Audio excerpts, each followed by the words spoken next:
Ciao a tutti, io sono Elvis e questo è il podcast Malazan dei caduti. Siamo arrivati ormai al quarto episodio della serie su Carsa. Vi siete persi i precedenti? Cliccate qui e andate a recuperarli, non ve ne pentirete.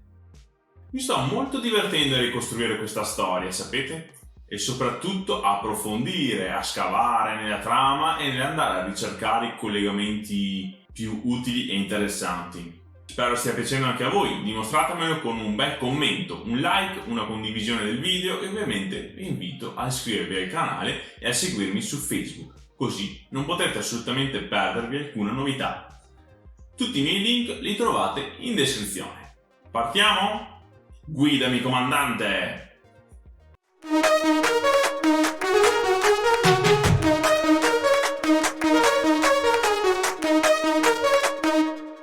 Breve recap sulle puntate precedenti per chi ha la memoria corta come la mia. I tre guerrieri partono dal loro villaggio, attaccano i Rathid, abusano delle loro donne, attraversano i territori dei Samid, trovano la grotta delle 1000 domande nostre, non loro. Affrontano Kalma dopo averla liberata e qui perdono Delum. Arrivano al punto più a est dell'altopiano e scendono il Passo delle Ossa. Ora si trovano in una pianura sulla riva del Lago d'Argento. Sono arrivati. Devono solo aggirare un'insenatura e là ci sarà la fattoria, il loro obiettivo finale. Oh, mi sono appena reso conto che invece di 3 video immensi potevo far star tutto in un'unica frase, anche se è una frase lunga. Peccato, troppo tardi. Ok, fin qui a Carsa è andata bene, ha sfidato gli altri clan dei Taylor e se l'è cavata. Un Forkrul assai l'ha graziato, ha visto e affrontato per la prima volta degli umani, invece qui vediamo quanto sia arrogante e tronfio, convinto delle sue capacità, della propria forza. Carsa, sei uno stupido. I due Taylor si lanciano al galoppo, aggirano la montagna e si trovano davanti alla fattoria. Sì, c'è una fattoria, piccola, insignificante, rispetto all'enorme città che le sta dietro. Una cavolo di città, e loro sono al galoppo. Si fermano?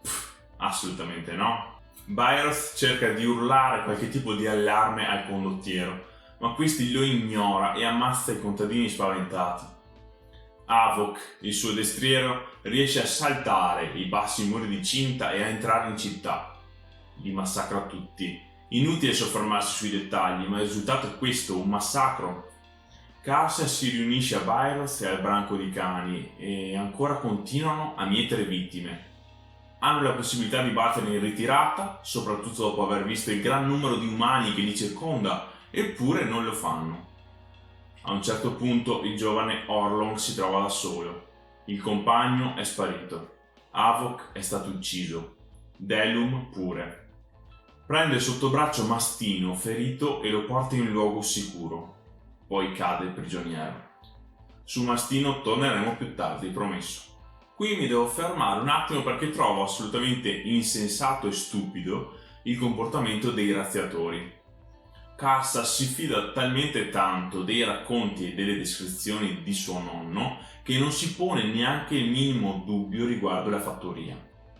Il problema è che sono passati 400 anni dall'avventura di Pike, che per i Taylor sono poca cosa, mentre per gli umani significa un ricambio di diverse generazioni. Chissà, forse gli abitanti delle pianure avevano la stessa conoscenza tecnologica che hanno ancora oggi, ma sta di fatto che un povero insediamento nel giro di 4 secoli è diventato una vera e propria cittadina fortificata. Vediamo che le mura e le strutture di pietra non possono fermare un Telomen, come non possono farlo le frecce normali o lance o spade, eppure i razziatori cadono tutti quanti sotto il numero impressionante di nemici. Bambini. È molto particolare, se ci pensiamo, il modo in cui l'autore descrive questo attacco attraverso gli occhi di Carsa. Il continuo riferirsi agli umani come bambini rende ancora più crudele, spietata e brutale la scena del massacro. Quindi, nonostante la limitata fisicità e le ingenti perdite, gli abitanti delle pianure vincono sui razziatori grazie a organizzazione e a superiorità numerica. Karsa, prima di attaccare col paraocchi, avrebbe dovuto andare in avanscoperta e farsi un'idea della situazione a cui si sarebbe trovato davanti. L'ha fatto con il gruppetto dei cacciatori di orsi Razid, l'ha fatto al villaggio degli stessi dove rimanevano solo le donne. Perché non l'ha fatto anche adesso? Perché le indicazioni di Pike fino ad ora sono sempre state corrette e quindi degni di fiducia. E perché non considera gli umani degni avversari da temere. Inoltre, vi chiedo, se Delum fosse stato sano e cosciente, avrebbe fatto la differenza? A mio parere, sì. Lui era il ricognitore e soprattutto la fazione razionale e coscienziosa della squadra. Si sente la sua mancanza. Questo errore segnerà profondamente il comandante, non lo dimenticherà mai. Una vocina nel mio inconscio mi dice che forse Karsa avrebbe potuto fermarsi e fare marcia indietro una volta osservata la situazione da vicino. Ci sono un paio di occasioni in cui può ritirarsi e tornare sui suoi passi, eppure non lo fa. Orgoglio, sicurezza nei propri mezzi, testardaggine e arroganza gli hanno imposto di proseguire in un attacco senza senso. Torniamo a noi, vediamo comparire Damisk, la guardia col viso tatuato fuggita sulla montagna, che non perde tempo e sbeffeggia il mezzo gigante ormai in trappole. Gli racconta che Pike, quando è stato lì secoli prima, era arrivato febbricitante e affamato. I contadini lo hanno aiutato e poi lui li ha uccisi tutti. Inoltre lo avverte: i Sanid sono stati schiavizzati e nel giro di un centinaio d'anni gli altri Teblor subiranno la stessa sorte, Yurid compresi. Karsa gli risponde che la sua voce gli sta ferendo le orecchie. Questo è sia un riferimento al dialetto dei Sanid che Damisk parla in malo modo, sia soprattutto alle verità che gli sta riferendo, molto più dolorose delle ferite fisiche. Il guerriero viene portato nella piazza e sistemato di fronte a Byros, che è stato pesantemente interrogato e punito per il suo silenzio. Gli umani vogliono avere informazioni sui Teblor e Karsa non si fa problemi a fornirle, convinto che i bambini non rappresentino alcuna minaccia per il suo popolo. A quel punto Byros viene decapitato, ma prima riesce a urlare: "Guidami, comandante!" Una scena da brividi, un'accusa bella e buona quella di Byros, una presa in giro nei confronti del condottiero, così determinato a perseguire i suoi stupidi obiettivi da averli portati tutti alla morte. Il giovane Orlong ci riflette mentre è mezzo cosciente nel sotterraneo dove è imprigionato. Le numerose ferite lo tormentano. Sente che le ultime parole dell'amico gli provocano dolore, ma non riesce a comprenderne la ragione, anzi ha interpretato quel gesto come un abbandono da parte di Byros nei suoi confronti e nei confronti degli Yurid. Rendiamoci conto però che Karsa condanna il suo amico senza battere ciglio. Dimostrandosi disponibile a rivelare informazioni utili, gli aguzzini non hanno più bisogno di Byros e lo fanno fuori. Il comandante anche in questa occasione dimostra una freddezza agghiacciante. Nel tunnel facciamo la conoscenza di Torvald Nom, un personaggio che mi piace molto. Si trova lì prigioniero perché si è ribellato alla conquista Malazan e assieme ad altri ribelli si è nascosto nei boschi facendo razzie e imboscate, fino a quando lo hanno catturato, ovviamente. La sua patria è Darushistan e il suo cuginetto è niente meno che Ralik Nom. Avviene quindi l'incontro fra i due e subito si nota un bel feeling. Sì, prima Torvald gli chiede di essere ucciso, poi ci ripensa, ma Karsa lo annega lo stesso, ma il Daru riesce a cavarsela. Il Teblor dichiara i Malazan come suoi nemici, ma l'altro gli fa notare che non troverà popolazioni amichevoli fra gli umani. Yuhu! Si comincia! Arrivano in prigione anche gli schiavi Sanid. Questi spiegano come hanno fatto a ridursi in quel modo. I loro figli, attratti sempre più dall'oro degli abitanti delle pianure, sono diventati ricognitori per quest'ultimi e tradito il proprio clan, consegnando i Sanid nelle mani dei cittadini di Lago d'Argento. Porca miseria, brutta storia. Dopo questo racconto e dopo gli insulti ricevuti, Karsa si libera delle catene che aveva indebolito in precedenza con molta pazienza e scappa assieme a Torvald. le loro strade si dividono. Nom tenterà di raggiungere i compagni d'arme, mentre Karsa è intenzionato a vendicare i suoi amici. In questo punto, cari amici, avviene una scena incredibile. Mentre il guerriero cerca un'arma degna di questo nome, si imbatte in una statuetta di Fener posata su un piccolo altare. Chiaramente non sa chi sia il dio rappresentato, ma ne comprende la sacralità. La prende, la sbatte per terra e la distrugge con il tallone.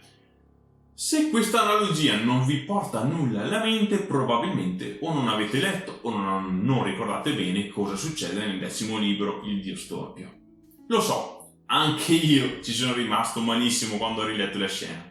Incredibile Erickson, davvero. Beh, proseguiamo. Il Tablor trova una vecchia spada Sanid e dell'olio sangue che spalma su tutta la lama, che poi bacia.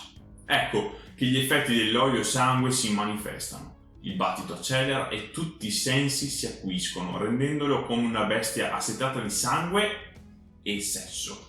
Gli si spegne completamente il cervello, tanto che non ricorderà neanche le sue azioni e i suoi spostamenti. Di lui rimane solamente l'istinto sessuale e quello omicida. Gli uomini dello schiavista Silgar gli stanno dando la caccia facilmente. Ha lasciato una scia di sangue a marcare il suo passaggio, massacrando chiunque abbia incontrato. Karsa torna in sé e decide finalmente che è ora di scappare. Oh, bene, e cosa fa? Si infila nella caserma Malazan, dove gli viene teso un agguato e catturato. Ottimo, e ci siamo!